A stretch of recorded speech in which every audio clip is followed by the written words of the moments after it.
Kita kenalan dulu dengan Dajjal. Siapakah Dajjal? Ada banyak referensi yang bisa kita kaji terkait dengan Dajjal ini.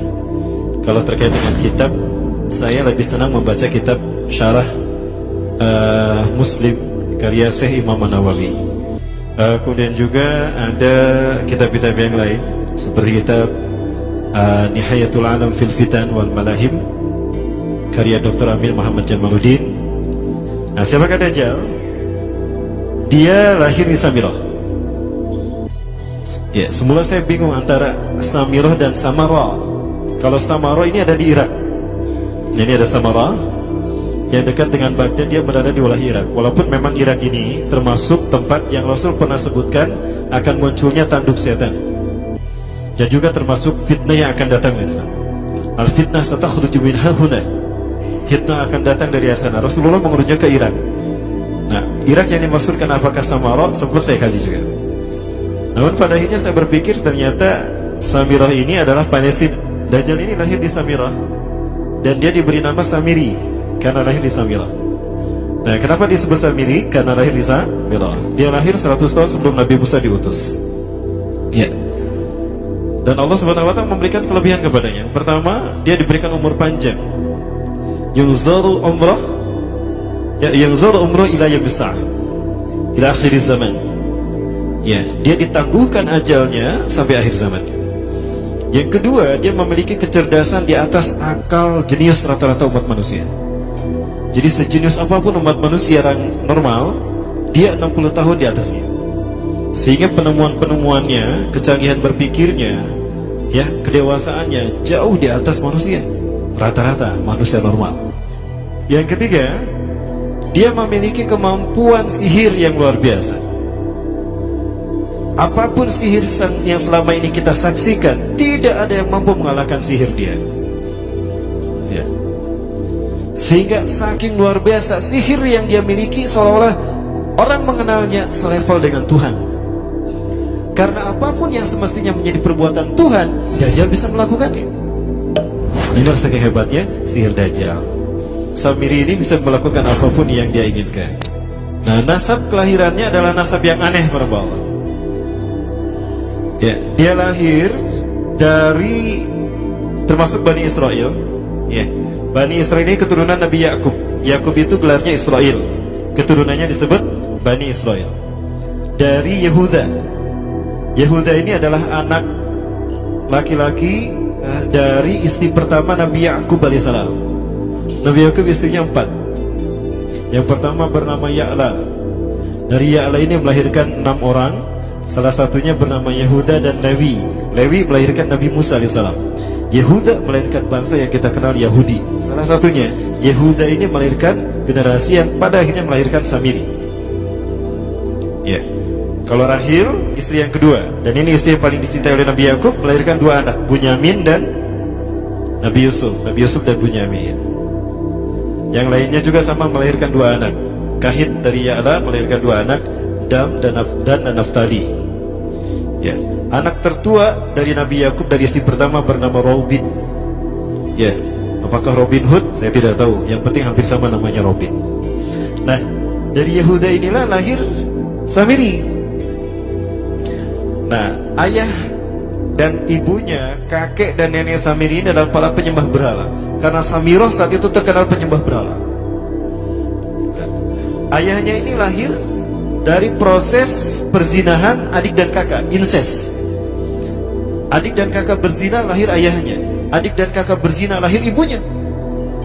Jadi ayah dan ibunya ini lahir dari proses yang haram. Dan ketika ibunya menstruasi, disetubuhi sama ayahnya. Jadi itu peluangnya dari 2000 persetubuhan dalam keadaan menstruasi, 1 bisa jadi. Karena menurut penelitian medis juga bahwa darah kotor tidak menghalangi terjadinya fertilisasi, tidak menghalangi terjadinya reproduksi manusia. Jadi tetap pembuahan ovum oleh sperma bisa terjadi walaupun ada dalam medium darah kotor, menstruasi. Ya. Nah, ketika itulah hamil dan lahirlah Samiri. Rasulullah SAW menyebutkan dalam Musnad Imam Ahmad, ya, ayah dan ibu Dajjal ini melewati perkawinannya selama 30 tahun tanpa melahirkan seorang anak pun. Dan di tahun ke-30 pernikahannya melahirkan Dajjal, melahirkan Samiri. Kelahirannya ini akan menjadi petaka bagi kedua orang tuanya. Dia adalah orang yang paling sedikit manfaatnya dan paling banyak keburukannya bagi manusia, terutama bagi kedua orang tuanya. Bahkan ketika dia lahir, alam semesta menolak kelahirannya. Dordar gelap, hujan badai, petir, itu terjadi di malam di mana Samiri dilahirkan. Seolah-olah alam menolak kehadirannya. Ya, seolah-olah alam menolak kehadirannya. Nah, sejak lahir sampai usia 5 tahun dia tidak netek sama ibunya. Kebayang, 5 tahun air susu ASI tidak ditetekkan. Itu yang menyebabkan terjadinya kanker payudara. Maka ibunya pun meninggal gara-gara kanker payudara ini. Nah, ibunya meninggal gara-gara itu. Terbukti apa yang disabdakan Rasulullah. Kelahirannya menjadi petaka bagi kedua orang tuanya. Begitu pula ayahnya. Maka ayahnya menjadi single parent. Nah, kemudian di tahun yang kelima, sejak lahir sampai 5 tahun, kenapa dia menetek pada ibunya? Karena kerjanya tidur melulu. Disebut mati, dia bernafas dan cuma berdetak. Disebut hidup, dia tidak bergerak. Antara hidup dan mati, la yamutu wa la yahya. Nah, maka di usia ke-5 tahun, nah ini terjadi peristiwa yang menarik. Apa itu? Samiri bangun dari tidurnya di tengah malam dan tidak ada orang yang menyadari Samiri bangun. Dia merangkak dan pindah ke berhala yang terbesar. Nah, dia pindah ke pangkuan berhala terbesar, tidur di sana. Dan ternyata ketika berada di berhala terbesar tadi, BAB dan BAK. Ya, buang air kecil dan buang air besar.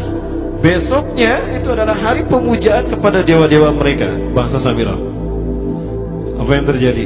Ketika terjadi ritual pemujaan tadi, maka sang raja yang dipertuhankan oleh kaumnya mencium sesuatu yang tidak enak. Bapaknya Samiri ini adalah tokoh agama paganisnya, ucap orang makiyaina, ulamanya. Pas dilihat, kaget sang raja. Ternyata itu pesing berasal dari pantatnya si Samiri yang ada di pangkuan berhala terbesar. Marah murka tuh sang raja. Itu anak kamu, kenapa ada di situ? Ya, kurang ajar kamu yang telah menghina Tuhan kita. Kenapa kamu pindahkan anak kamu ke situ? Oh tidak Tuhan, saya tidak memindahkannya. Bagaimana saya bisa menghina Tuhan saya? Lalu siapa yang memindahkannya? Kan dia lumpuh. Nah, sekali lagi, kehadirannya menjadi petaka bagi kedua orang tuanya. Akhirnya raja marah dan ayahnya dipenjara. Selama ayahnya tidak bisa membuktikan penghinaan tadi, maka ayahnya dihukum mati. Maka kemudian apa yang terjadi? Dia hidup dipelihara oleh sang raja. Dan pas di usia dia 5 tahun itu, Allah menimpakan murkanya kepada bangsa Samirah yang sudah kelewat batas, ya, maksiat, dan sudah tidak ada toleransi dari Allah untuk mereka hidup di bumi. Maka Allah perintahkan malaikat Jibril menghabisi mereka. Maka bangsa Samirah itu pun diratakan. Si Samiri karena masih balita, ya Allah selamatkan dia lewat malaikat Jibril. Diselamatkan dia dan ditempatkan di pulau entah berantah. Ada yang menyebutkan pulau ini berada di Laut Yaman, dan pulau ini dinamakan Pulau Sokotra.